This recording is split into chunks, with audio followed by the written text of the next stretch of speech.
नमस्कार, मैं मीनाक्षी एक बार सभी लोगों का फिर से हार्दिक अभिनंदन करती हूँ साईं अनुभूति चैनल में। और साईं की लीलाओं का वर्णन करते रहिए, गुणगान गाते रहिए और साईं राम गाते रहिए। साईं का जो ये अनुभव है, ये मुझे भेजा है एक ऐसी महिला ने जो बाबा को बहुत मानती है सच्चे दिल से, लेकिन अपना नाम बताने में थोड़ा सा शर्माती है। और उन्होंने मुझे अपना बहुत प्यारा सा अनुभव बताया। उन्होंने कहा कि मैं आपके अनुभव सुनती हूँ, मुझे आपके अनुभव सुन के बहुत अच्छा लगता है।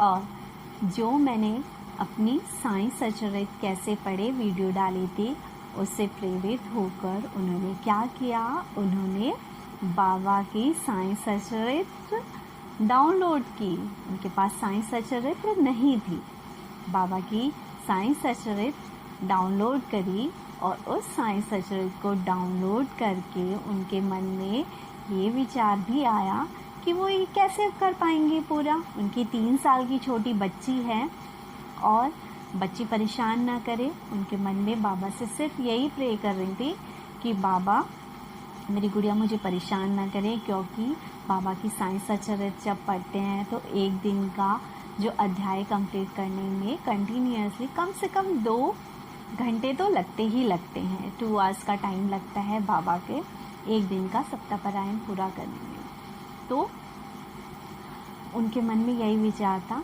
और उनके मन में मेरे साईं सचरित कैसे पढ़े और मैं कैसे पढ़ती हूँ ये जान के उन्हें लगा कि बाबा की जो ये पुस्तक है उसे कंप्लीट किया जा सकता है, क्योंकि कोई भी ऐसा बहुत ज़्यादा नियम या कानून नहीं है बाबा की साईं सचरित को पढ़ने में।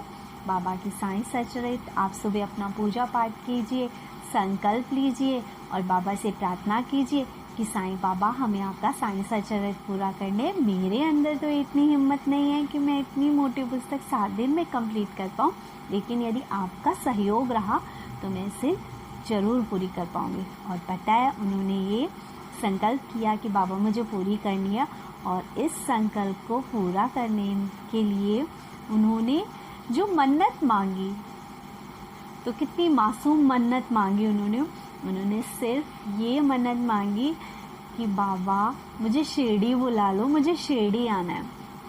उनकी साईं सचरित पूरी हुई, लेकिन वो अपने हस्बैंड से ये चीज़ कहने में, अपना ये विचार रखने में थोड़ा हेजिटेशन फील कर रही थी और उन्हें डर लग रहा था पता नहीं हस्बैंड मानेंगे या नहीं मानेंगे। साईं सचरित पूरी हुई और उनके हस्बैंड ने उसी बीच उनसे कहा कि चलो शिरडी होकर आते हैं।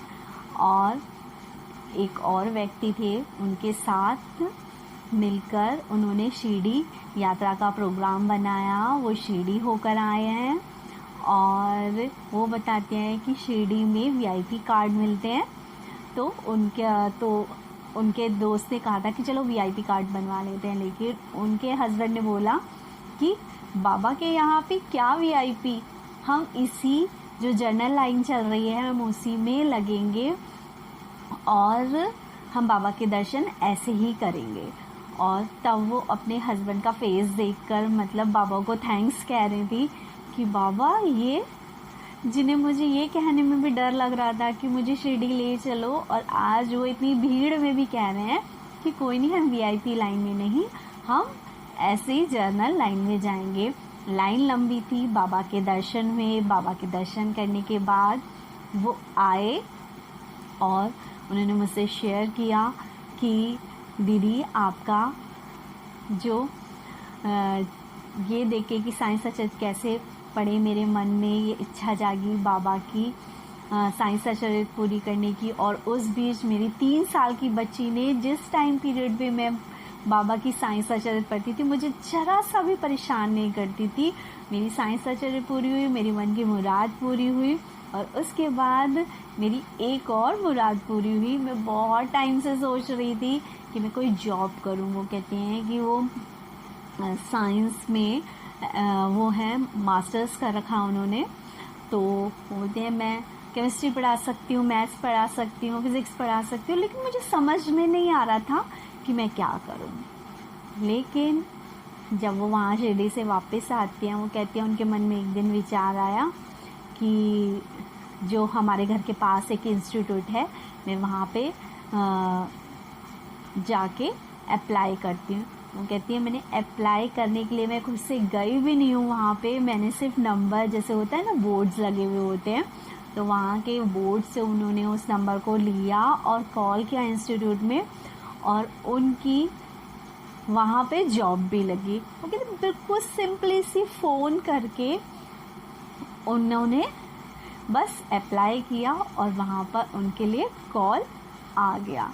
तो देखा साईं सचरित्र की महिमा कि यदि आप बाबा से बाबा को मांगो तो बाबा आपको वो देते हैं जो आपकी इच्छा होती है। इसलिए मैं हमेशा कहती हूँ आप लोगों से, साईं की सच्चरित्र पढ़ते वक्त, साईं की पूजा वंदना करते वक्त किसी चीज़ की इच्छा मत रखो, बाबा से सिर्फ बाबा को मांगो।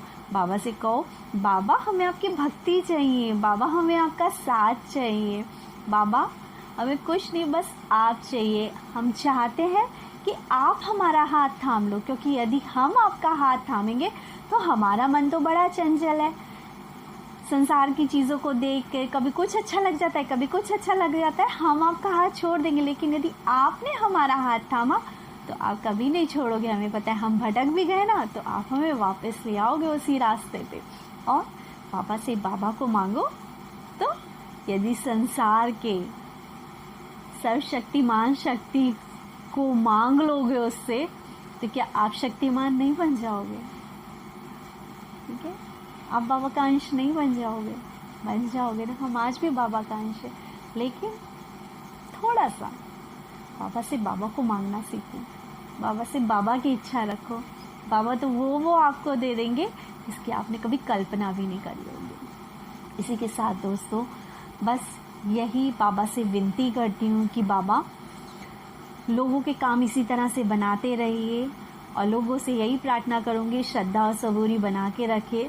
ज़रूरी नहीं है कि हमने आज साईं सचरित्र पढ़ी है तो हमारा कल ही काम हो जाएगा।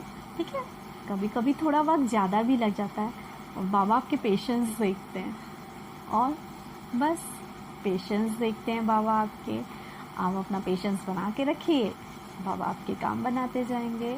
ओम साई राम दोस्तों, चैनल को लाइक करें, शेयर करें, सब्सक्राइब करें, एंड ओम साई राम।